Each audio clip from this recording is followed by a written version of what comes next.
So this hadith which I am quoting now in Sahih Bukhari, this hadith number is 3020.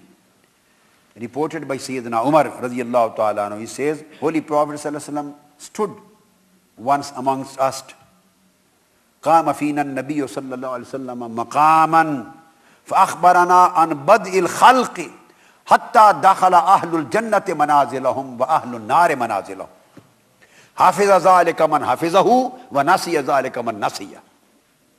Holy Prophet sallallahu alaihi wasallam once stood up and he started describing the events and details right from the beginning of creation, beginning of the creation, and he went on describing and he went on mentioning and he went on narrating one by one till the occurrence of the day of judgment, till the day of resurrection, even up to the end of the day of resurrection, when the people of Jannah would enter into Jannah and people of hell would go into the hellfire. So he started his speech explaining and mentioning the details and events, major events of this universe, right from the beginning of creation up to the end of creation. From the up to the Jannah and hell. So he says, he told us everything from the beginning to the end of the universe. Hafizahu man hafiza wa nasiyahu man nasiya. Now our position of knowledge is that whatever we could remember, we remember. This is our knowledge. And whatever we forgot it. Depends on our own memory, how much everybody could retain. He has retained, but he told us everything. Sallallahu ta'ala alayhi wa sallam. Then another hadith which comes in Sahih Muslim. No. Another hadith again in Bukhari. And Imam Muslim has also reported, and this hadith is also muttafaq alayh. And this has been transmitted by Sayyidina Huzaifa radiyallahu ta'ala anhu. قال قام فينا رسول الله صلى الله عليه وسلم مقاما ما ترك شيئا يكون في مقامه ذلك إلى قيام الساعة إلا حدث به حفظه من حفظه ونسيه من نسيه متفق عليه. And these are the words of Sahih Muslim also. Hudhaifa radiyallahu ta'ala anhu says, again Holy Prophet once, he stood up amongst us and he started his speech. And he started mentioning the events and details of the happenings and occurrences. Right from that time when he was standing with us in our gathering. Right from that moment up to the occurrence of the day of judgment. He told us each and everything up to the occurrence of the day of judgment. Whatever we could retain, we have retained. Whatever we couldn't retain, we have forgotten. So this was the knowledge, level, expansion, limitless knowledge of Holy Prophet sallallahu alaihi wasallam. So that would be very wrong, totally wrong, illegitimate, wrong, false, baseless, and frivolous to say that Holy Prophet ﷺ was given a very limited knowledge. His knowledge was limitless, unlimited, as compared to the khalq. His knowledge was, he had totality of knowledge. Whole sum of knowledge was blessed on him. But when his knowledge is compared to the knowledge of Almighty Allah, of course, then it becomes a part. A very little part, just like a drop in an ocean. Prophet's knowledge as compared to the knowledge of Allah, then it becomes like a drop in an ocean. But there is no legitimacy of comparing the knowledge of Nabi and knowledge of Rasul with the knowledge of Allah. Knowledge of Makhluk, Khalik with knowledge of Khalik. There is no relevance of comparing between the two. When just we compare the knowledge of Holy Prophet ﷺ with our knowledge, with the knowledge of the whole creation, with the knowledge of the whole mankind, with the knowledge which was given to the various parts and creations of the universe, then we say that whole sum of knowledge was granted to Holy Prophet ﷺ. The totality of knowledge was blessed on him.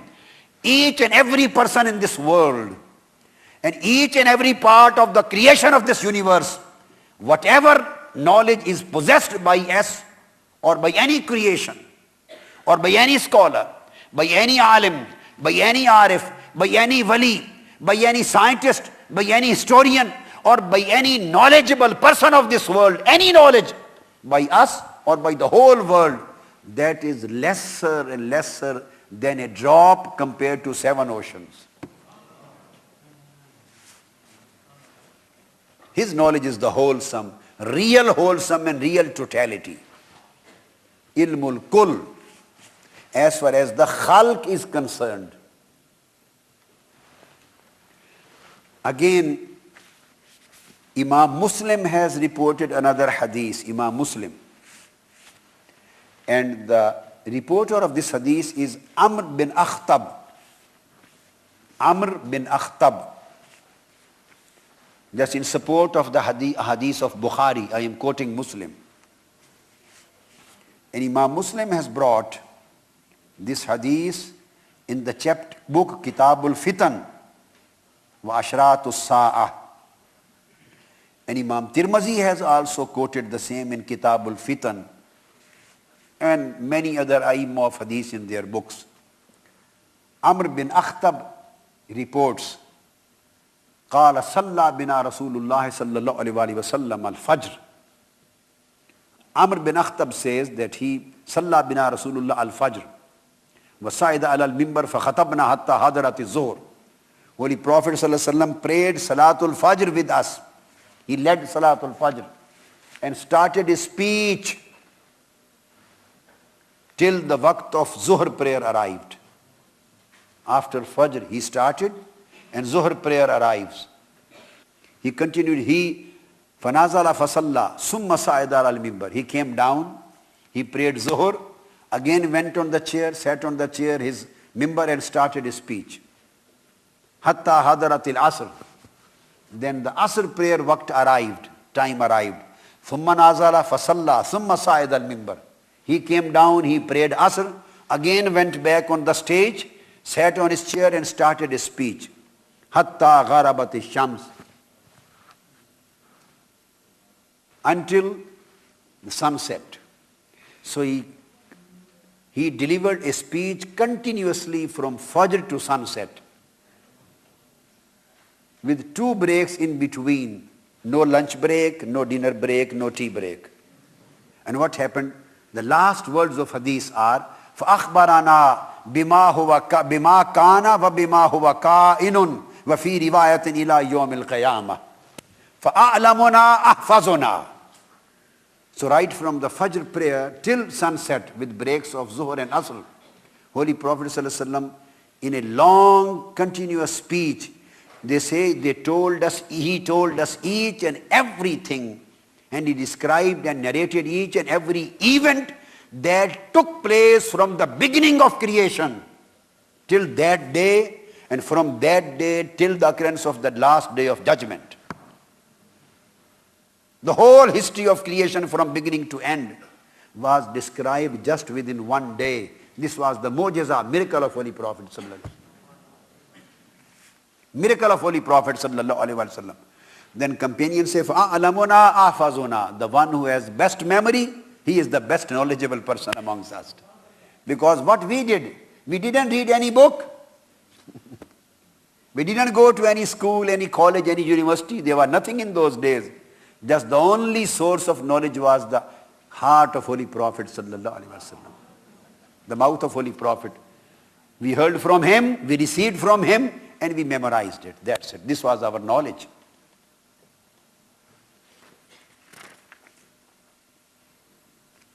Then another hadith, again by Hazrat Hudhaifa. The words are reported by Imam Muslim.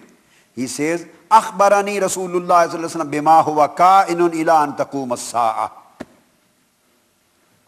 Whatever was going to happen and whatever was going to occur And any event, whatever was going to take place up till the day of last judgment and the day of resurrection, he told us each and everything about the world.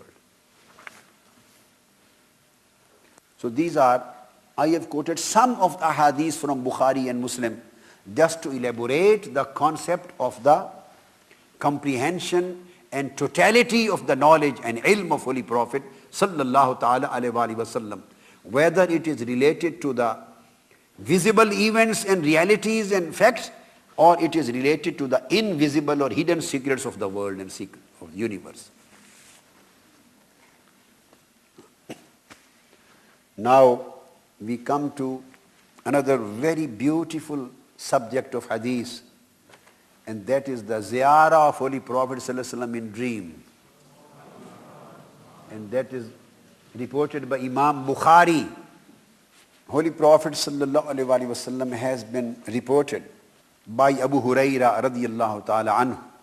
قال تسموا باسمي ولا تقتنوا بكنيتي ومن رآني في المنام فقد رآني.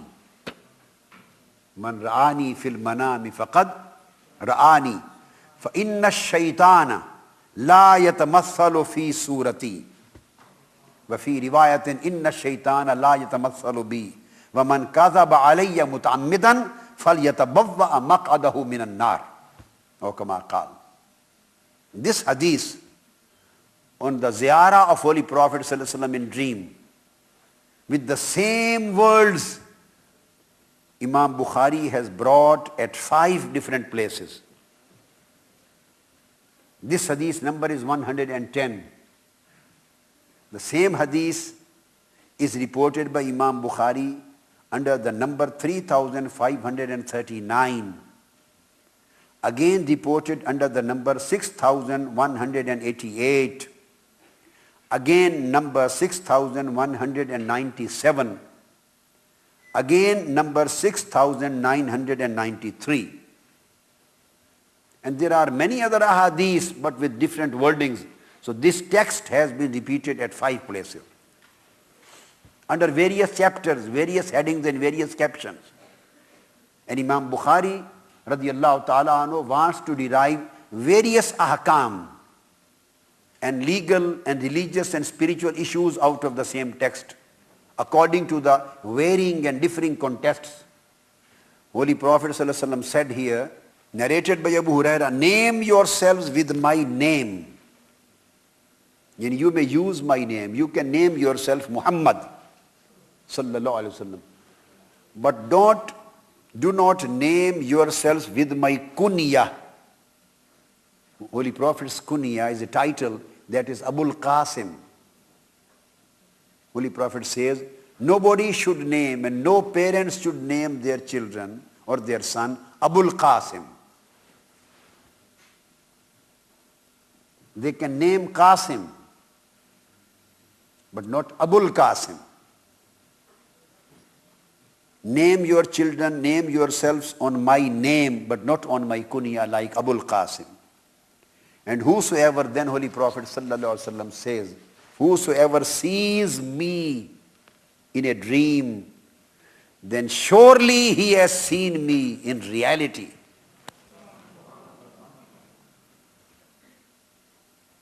Whoever sees me in a dream, surely he has seen me in reality.